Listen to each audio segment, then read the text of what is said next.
Mr. Darshan Mundada is a former student of the Maharashtra Institute of Technology, that is MIT Pune, and a Rotary Peace Scholar.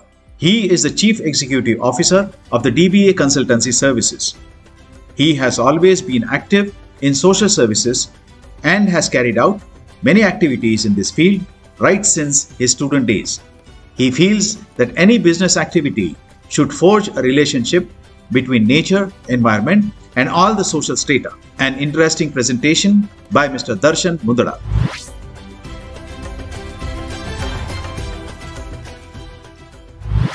एका गुरुकडून शिष्याचा सत्कार होणं किंवा त्याला आशीर्वाद मिळणं याच्या पलीकडे अजून काय मोठं होऊ शकतं. Darade Patil sir, thank you for being here. Thank you Parasuraman sir.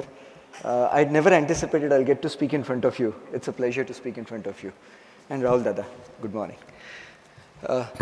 So, as you've known, I'm a student of MIT, and I've known the pleasure of attending events here and the pain of sitting through long lectures. So I'll try and keep my lecture limited, but I'll still try and address the core topic at hand. So my topic is World Peace Dome, a peace laboratory for promoting value-based universal education. Karad sir is not here. This is the first time I'm sitting in this hall when senior Karad sir is not here, but Rahul Dada is here, so I'm going to address everything I would have addressed to Karad sir to you today. Guru Gobind dou khade, kaake lagu paye, Balihari Guru apano, Gobind diyo bataye. Sant Kabir says, Guru and the Lord, both are standing. Who do I follow? Who do I worship? I will always choose the Guru because it was the Guru who showed me the path to the Lord. Thus, I start with reverence to my philosopher, guide and Guru, Dr. Vishwanath Karad sir, or fondly known to most of us as Annabhau. I'm not lying when I say I wouldn't be who I am if it was not for him, if it was not for the Karad family. So thank you. Once again, पीछे लागा जाई था लोक भेद के साथ आगे थे सतगुरु मिल्या दीपक दिया हाथ. Quoting Kabir ji again, I was one of many following the crowd. It was him, Dr. Karad, who literally held my hand and walked me and showed me the light, the path to my own life. I'm forever grateful. It actually reminds me of a trip to Paris that I took with Karad sir and his daughter Suchitra Tai. We were there for the UNESCO annual conference as a part of Indian delegation. And after the conference, Karad sir literally held my hand like a kid, took me to Eiffel Tower, took me on the top of the Eiffel Tower and wanted to show me Paris, wanted to show me the sea of humanity and teach me or make me think as to what would be my impact, what would be my life's mission for that sea of humanity. So when I stand here and when I say all these words of respect, they are not because I'm sitting in this hall or because I want to praise the family. They come from heart. They come from an emotion that I cannot express in any given words. So thank you. So it's interesting today that the life is coming full circle. It is a pleasure to stand on this dais and interact with you all. A dais where eminent speakers have spoken in the past and eminent speakers will speak in future. I hear 24 years we've completed.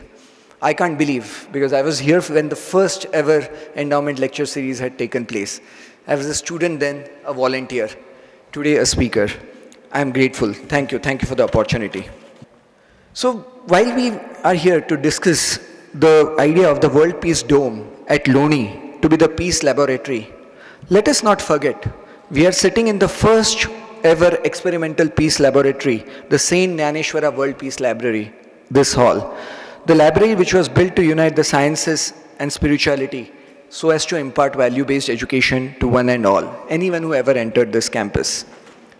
Yet again, I recall innumerable tours of this hall done with visiting dignitaries, two to be very special and specifically acknowledged. One with His Holiness the Dalai Lama, second with Dr. APJ Abdul Kalam. Both the tours I never forget because both these individuals, to their greatness, entered this hall with an honest, with their face inquisitive, looking up, looking down, looking at the magnanimous city. And the words that they uttered showed their belief that if there ever was an experiment about peace, it could place It could happen in such kind of hall. It could happen in such kind of premises. It could happen in campus like MIT under the mentorship of Dr. Karad. It was in this campus that spirituality could coexist with science.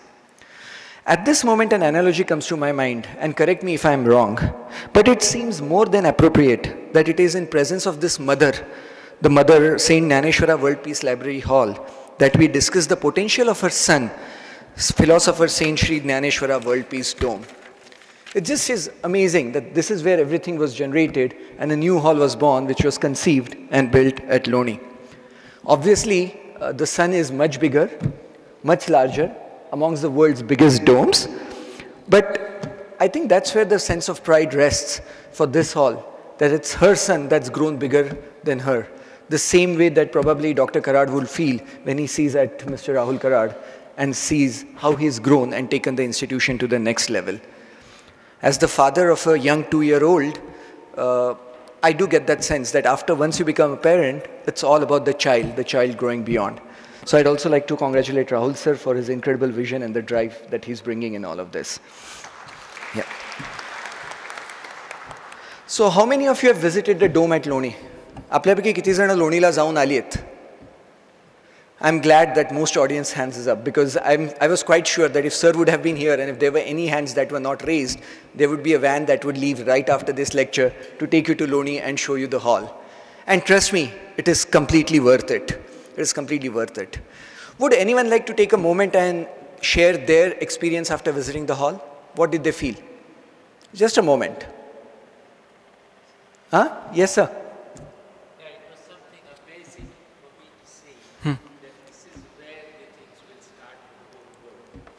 Yes, that was one of the feelings I went through. And till date, I don't know what that feeling is, and I haven't been able to put my finger on it. It was just a month ago or a month and a half ago that I actually visited the hall for the first time. Since then, I have gone quite a few times, but I still cannot put my finger on that feeling. But before we get into discussion of what the potential of that hall is, what it can do for world peace, what it can do for us, let us understand what a dome actually means. Because we hear all these words and at times we fail to understand what the depth of the word or the meaning of the word is. So though domes as structure are prehistoric in nature and very common in Roman architecture, the word dome finds its origins not until 1505 from the medieval Latin word called domus. Domus means house, to be literally translated as house of God. It actually means any covering thought to resemble hemispherical vault of a building or a room, the great dome of the sky. With the dome that we see here, with the dome that we've seen at Rajbagh, we are very, very familiar with this description. Architecturally, a dome built on the intersection of the nave and the transept. I'm going to explain these concepts in a minute. Architecturally, a dome built on the intersection of the nave and the transept has its own miraculous energies. Which were the energies I was referring to when I mentioned His Holiness the Dalai Lama or Dr. Kalam, the energies that they experienced in this hall itself. This dome we are sitting in today is the classic example of that intersection. The nave is the horizontal body. It's a scientific term, it's an architectural term. The nave is the horizontal body that extends from Dr. Karad's cabin all the way to the labs and sciences. And the transept is the perpendicular intersection, the stairs that start down and go all the way up to the Peace Park that was conceived and built about more than 2 decades ago. So the stairs at this intersection, at this cross section is where this dome sits. There's another way to imagine this, another format. Does anyone know what temple means? A temple, a literal meaning of temple. Exactly. So a temple is the flattened area on either sides of the forehead which actually supports the head. And what's the shape of our head? Hemispherical. It's the dome of the human body. Thus the temple is a place in which rests the spiritual, the divine, the intellectual eye, and that's where the human spirituality also rests.